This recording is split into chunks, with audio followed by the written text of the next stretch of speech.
और देखिए, और मैं चाहती हूँ कि मेरे राजू राज भैया मेरे साथ रहे, जैसे आप अजीत भैया जी के चेले वैसे में भी ना। चलिए यहाँ पे आ जाइए, और बहुत ही सुंदर है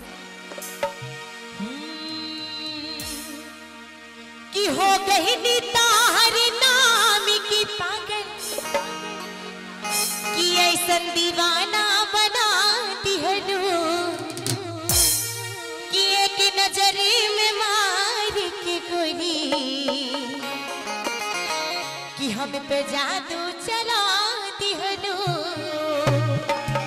जय हो जय हो। कि चढ़ल बाटे तोहरो जवानी, हाय हाय हाय हाय हाय। कि इतना सितम ना करा, कि दिलवा धड़का तो तोहर नाम से राजा, जय हो। आवे के बाटे तो हमर गली में आवा।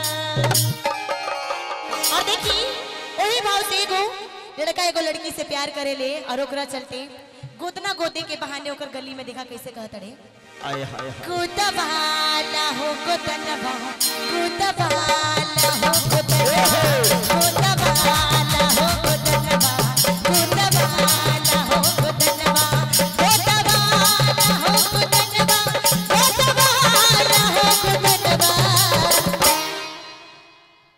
ऐसे नहीं के निक लगा था का? अरे गोदवाई लो हो गोदानावा, तो गोद दना हो गोदनवा। ऐसा ही लोगों में कहेला सा हो। कैसे?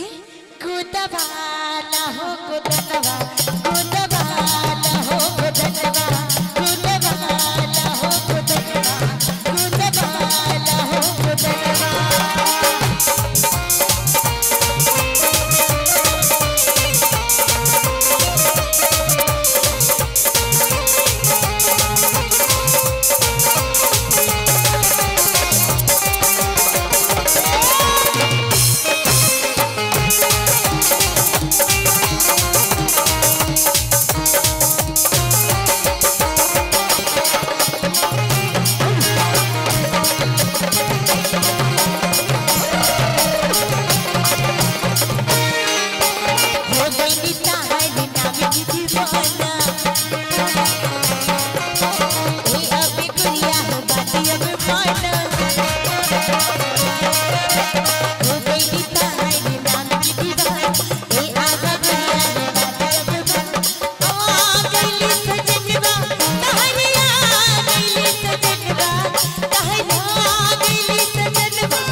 काही जी बताई ना, रउआ सुनाई ना।